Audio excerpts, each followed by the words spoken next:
ഏറ്റവും സുരക്ഷിതമെന്ന് കരുതിയിരുന്ന ചൂരൽ മല വരെ ഉരുൾപൊട്ടലിൽ തൂത്തെറിയപ്പെട്ടതിന്റെ ഞെട്ടലാണ് പ്രദേശവാസികൾ. മഹാദുരന്തത്തിൽ നിന്ന് രക്ഷപ്പെട്ട പുഞ്ചിരിമട്ടം മുതൽ ചൂരൽ മല വരെയുള്ള പ്രദേശവാസികൾ മീഡിയ വണ്ണിനോട് സംസാരിക്കുന്നു.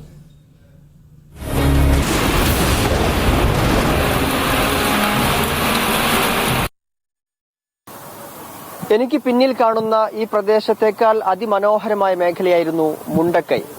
മുണ്ടക്കൈ ഗ്രാമം അത്രയും മനോഹരമായ തേയിലത്തോട്ടങ്ങളാലും ഏലത്തോട്ടത്താലും നിറഞ്ഞിരുന്ന ഒരു പ്രദേശമായിരുന്നു. കൂടുതൽ ആളുകൾ ആശ്രയിച്ചിരുന്നതും ഈ തേയിലത്തോട്ടങ്ങളിലെ ജോലിയായിരുന്നു.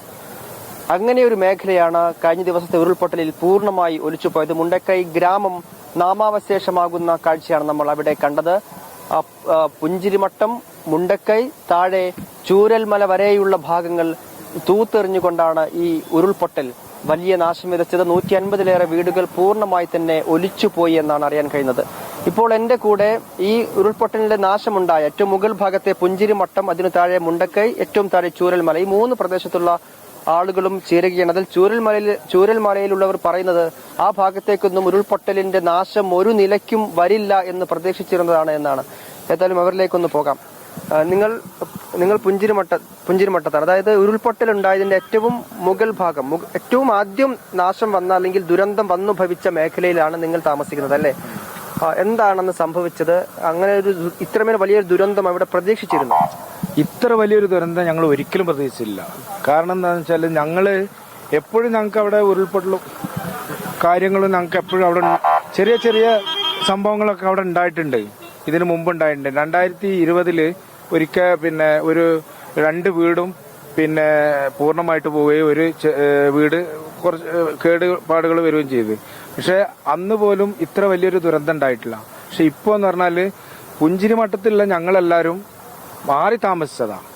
ഇപ്പൊ ഞാൻ വീട്ടിൽ നിന്ന് വരുന്ന ഒരു 8-9 മണിന്റെ അടുത്ത് ആ സമയത്താണ് എന്റെ താത്ത വിളിച്ചിട്ട് എന്നോട് പറയുന്നത് അവിടെ നിൽക്കണ്ട വാ എന്ന് പറയുന്നത്. അപ്പൊ അതിന്റെ തലേന്ന് എന്തോ ചെറിയ രീതിയിൽ അവിടുന്ന് ഒരു പൊട്ട് വന്നു, വെള്ളം കലങ്ങി വന്നു എന്ന് പറഞ്ഞ ഫയർഫോഴ്സും കാര്യങ്ങളൊക്കെ വന്നിരുന്നു. ആ സമയത്ത് ഞങ്ങളെല്ലാവരും രാത്രി ഞങ്ങൾ വീട്ടിൽ നിന്ന് ഇറങ്ങി, ഒരു 2 മണിയൊക്കെ ആകുമ്പോൾ ഞങ്ങൾ ഇറങ്ങി, ഞങ്ങളെല്ലാവരും മാറി. പിറ്റേന്ന് രാവിലെ ഞങ്ങൾ വീണ്ടും വീട്ടിലേക്ക് പോയി. അവിടെ കുഴപ്പങ്ങളൊന്നുമില്ല. അത് കഴിഞ്ഞ് ഞങ്ങൾ അന്ന് അവിടെ വൈകിട്ട് നിൽക്കുമ്പോഴേ രാത്രിയാണ് എന്നെ വിളിച്ചിട്ട് പറയുന്നത് നീ എല്ലാവരും മാറണം എന്ന് പറഞ്ഞപ്പോൾ ഞങ്ങളെല്ലാവരും മാറിയത് മുണ്ടക്കായ് ടൗണിലേക്കും അത്രയും സേഫായ സ്ഥലങ്ങളിലേക്ക് തന്നെയാണ് ഞങ്ങൾ മാറിയത്. പക്ഷേ ഇത്ര ഭീകരമായിട്ട് വരുന്നില്ല ഞങ്ങൾ ഒരിക്കലും വിചാരിക്കില്ല. കാരണം എന്റെ ഉമ്മാന്റെ അനിയത്തിയൊക്കെ ആ പുഞ്ചിരിമട്ടത്ത് നിന്ന് ഈ മുണ്ടക്കായിലേക്ക് മാറി അവിടെ 2 നിലന്റെ മുകളിലായിരുന്നു അവർ താമസിച്ചിരുന്നത്. ഈ പുഞ്ചിരിമട്ടം ആ പ്രദേശത്ത് നിങ്ങളുടെ ആ ഗ്രാമത്തിലേക്ക് അടുത്തടുത്ത വീടുകളുള്ള ഒരു മേഖലയാണോ? ഈ ഉരുൾപൊട്ടൽ ഉണ്ടായാൽ തന്നെ നിങ്ങൾ പ്രതീക്ഷിക്കുന്നുണ്ടെന്ന് അറിയാം, മലമുകളിലായതുകൊണ്ട്. ഉണ്ടായാൽ തന്നെ നിങ്ങൾ പ്രതീക്ഷിച്ചതിലും എത്രയോ വ്യാപ്തിയിലാണ് ഇത്തവണ ഉരുൾപൊട്ടൽ ഭവിച്ചതല്ലേ? ഒരുപാട് എന്ന് പറഞ്ഞാൽ ഞങ്ങൾ ഒരിക്കലും ഇത് പ്രതീക്ഷിച്ചില്ല. എന്താ വെച്ചാൽ മുണ്ടക്കായ് ടൗൺ എന്ന് പറഞ്ഞാൽ അങ്ങോട്ട് ആ ഭാഗത്തേക്ക് ഒരിക്കലും ഇത് വരുന്നില്ല ഞങ്ങൾ സ്വപ്നത്തിൽ പോലും വിചാരിച്ചില്ല. അങ്ങനെ വിചാരിച്ചിരുന്നെങ്കിൽ ഈ പുഴന്റെ മുകളിൽ താമസിക്കുന്ന യൂസ്പാക്കിയും കുഞ്ഞീതിങ്കാക്കിയും ഒക്കെ അത്യാവശ്യം പ്രായവും സുഖം വന്ന ആളുകളാണ്. അവരൊക്കെ ഞങ്ങൾ മുന്നേ മാറ്റിയിട്ടുണ്ടാവുമായിരുന്നു. പക്ഷെ ഈ ഒരിക്കലും ഇങ്ങോട്ട് വരുന്നു എന്റെ എളാമാന്റെ മക്കള്, എളാമ്മ, അതേമാതിരി മെയ്തീൻ കുട്ടിയാക്ക, അവർക്കൊക്കെ പ്രായം ഒരുപാട് ആൾക്കാരുണ്ട്. അപ്പൊ ഞങ്ങൾ ഇത്രയും പ്രതീക്ഷിച്ചിരുന്ന ഞങ്ങൾ എപ്പോഴും മാറ്റിയിട്ടുണ്ടാവുമായിരുന്നു. പക്ഷെ ഇത് സംഭവിച്ചെന്താന്ന് വെച്ചാല് ആ പുഞ്ചിരിമട്ടവും കഴിഞ്ഞ് മുണ്ടക്കായും കഴിഞ്ഞ് അവിടുന്ന് എസ്റ്റേറ്റ് പാടികളും എടുത്ത് ഫാക്ടറിന്റെ ബാക്കിലൂടെ പോയിട്ട് ചൂരൽമല എത്തിയതാണ്. നിങ്ങളുടെ വീടിന്റെ അവസ്ഥ എന്താണ്? എന്റെ വീടിന്റെ അവസ്ഥ എന്ന് പറഞ്ഞാൽ എന്റെ വീട് വീട് എന്ന് പറഞ്ഞാല് എന്റെ വീട് എന്നല്ല, അവിടെ ഒരു വീടുമില്ല.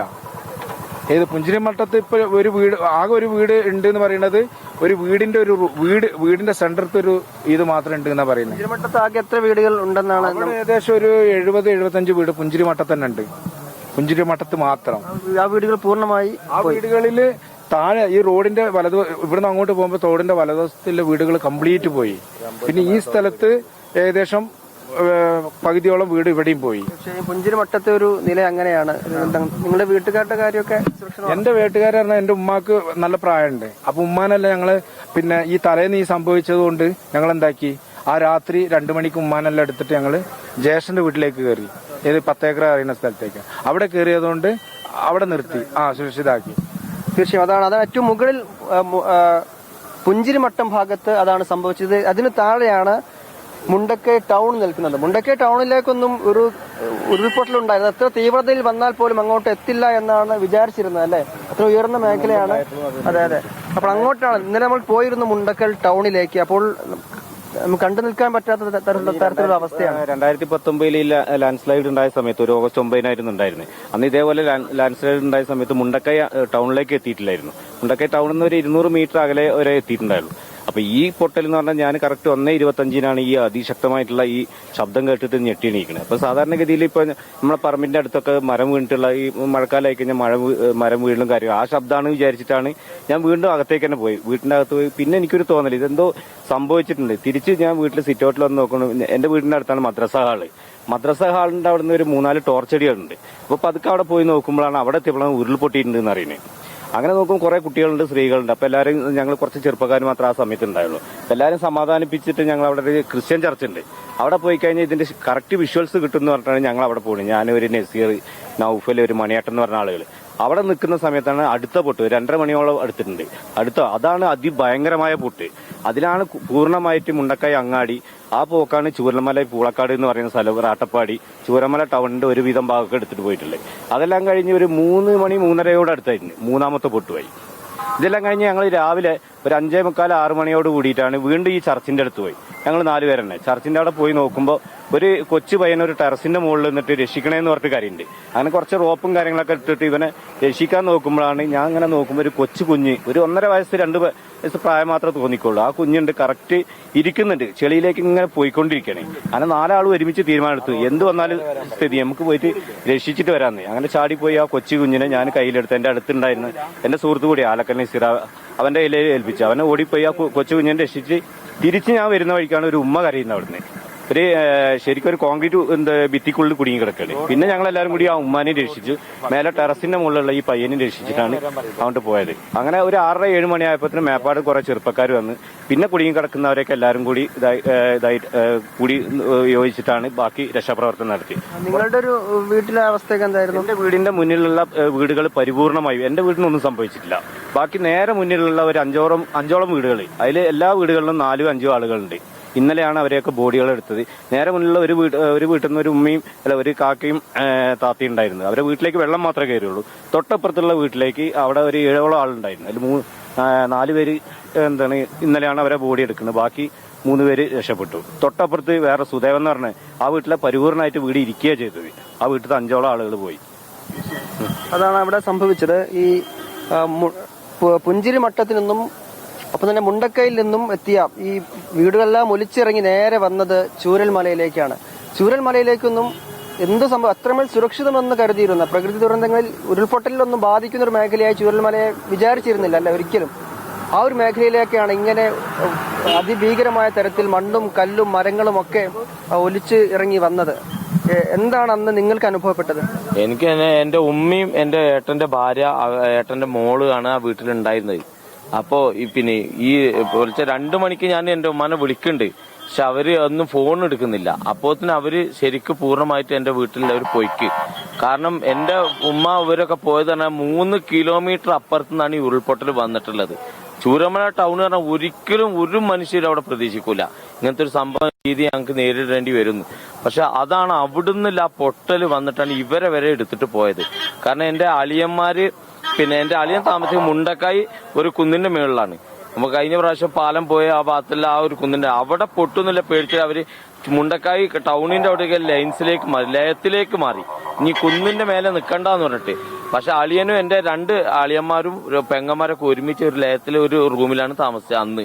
അന്ന് രാത്രി 2 ദിവസം പിറ്റത്തെ ദിവസം മേപ്പാടിയിലേക്ക് ഞങ്ങൾ ഒരു വീട് സെറ്റപ്പ് ആക്കിക്കുന്നു. അവരങ്ങോട്ട് മാറ്റാന്ന് വിചാരിച്ചിട്ടാണ്. അങ്ങനെ ആ നിൽക്കുന്ന സമയത്താണ് അവര് താമസിക്കുന്ന വീട് ഇപ്പോഴും അവിടെ നിലനിൽക്കുന്നുണ്ട്. പക്ഷെ ഈ ലയം അടക്കെടുത്തു പോയി എന്റെ 2 അളിയന്മാര് എന്റെ 2 പെങ്ങന്മാര്, അവരെ മക്കള്, അവരെല്ലാം ഈ ദുരന്തത്തിൽ നഷ്ടമായി ഞങ്ങൾക്ക്. പിന്നെ അത് കഴിഞ്ഞ് നേരെ പിന്നെ ചൂരൽമലയ്ക്ക് ഈ ഉരുൾപൊട്ടലെത്തി. അവിടുന്ന് എന്റെ ഉമ്മ, എന്റെ ഏട്ടന്റെ ഭാര്യ, അവരും ഇതുവരെ കിട്ടിയിട്ടില്ല. അവരെ 2 അളിയന്മാര് പെങ്ങന്മാരൊക്കെ ഞങ്ങൾ മറവ് ചെയ്ത് ഇന്നലെ മിഞ്ഞാന്നായിട്ട് മറവ് ചെയ്ത്. ഇനി എന്റെ ഉമ്മാനെയും എന്റെ ഏട്ടന്റെ ഭാര്യനും വേണ്ടി കാത്തിരിക്കുകയാണ് ഞങ്ങള്. അവരെ ഓരോ വണ്ടിയും നിലമ്പൂരിൽ ചാലിയാർ പോയിൽ കിട്ടിയ ബോഡികൾ ഇന്നലെ വരുന്നു. 17 വന്നു. അതിൽ 17 അവരെ കാണുന്നില്ല. ഇനി ഇന്ന് വരും എന്ന് പറഞ്ഞിട്ട് അതും പ്രതീക്ഷിച്ചിട്ടാണ് ഇപ്പൊ ഞങ്ങൾ കാത്തിരിക്കുന്നത്. അതിലവരുണ്ടാവുന്നില്ല പ്രതീക്ഷയോടെയാണ് ഇപ്പൊ ഞങ്ങൾ ഇവിടെ നിൽക്കുന്നത്. സംഭവം നടക്കുമ്പോൾ നിങ്ങൾ വീട്ടിൽ തന്നെ ഉണ്ടായിരുന്നു? ഇല്ല, ഞാൻ ഉണ്ടായിട്ടില്ല. എന്റെ ഉമ്മയും എന്റെ ഏട്ടന്റെ ഭാര്യയാണ് അവിടെ വീട്ടിലുണ്ടായിരുന്നത്. ഞാനും അവിടെ ഉണ്ടായിട്ടില്ലായിരുന്നു. അപ്പോൾ രാത്രി 2 മണിക്ക് വിളിക്കുന്നുണ്ട്, ഫോൺ എടുക്കുന്നില്ല. പിന്നെ റിങ് ചെയ്യലും എല്ലാം നഷ്ടപ്പെട്ടു. ഫസ്റ്റൊക്കെ റിങ് ചെയ്തിരുന്നു, അത് എടുത്തിട്ടില്ല. പിന്നെ റിങ് ചെയ്യുന്നില്ല, ഒന്നുമില്ല. പിന്നെ അറിയുന്നത് ഇങ്ങനെയാണ് പൂർണ്ണമായും നഷ്ടപ്പെട്ടു എന്നുള്ള രീതി. പിന്നെ കുടുംബത്തിലേക്ക് എന്റെ കൂട്ടുകാരെല്ലാവരും ഞാൻ വിളിക്കുന്നുണ്ട്, ആരും ഫോൺ എടുക്കുന്നില്ല. പിന്നെ ഒരു ഫോണിലേക്ക് കോള് പോകുന്നില്ല. അപ്പൊ ഏകദേശം നമ്മൾ ഉറപ്പിച്ചിങ്ങനെ. പിന്നെ യൂട്യൂബ് ഫോണിൽ നോക്കിയപ്പോഴാണ് ഏകദേശം ദുരന്തത്തിന്റെ എന്താണ് സംഭവിച്ചതെന്ന് അറിയുന്നത്. അതിൽ നമ്മൾ ഉറപ്പിച്ച് നമ്മളെ കുടുംബങ്ങളൊക്കെ ഇതിൽ മുണ്ടക്കയിലെയും ഒപ്പം പുഞ്ചിരിമട്ടിലെയും ഒക്കെ ചൂരൽമലയിലുമൊക്കെ ആളുകളുടെ പ്രതികരണമാണ് നമ്മൾ കണ്ടത്.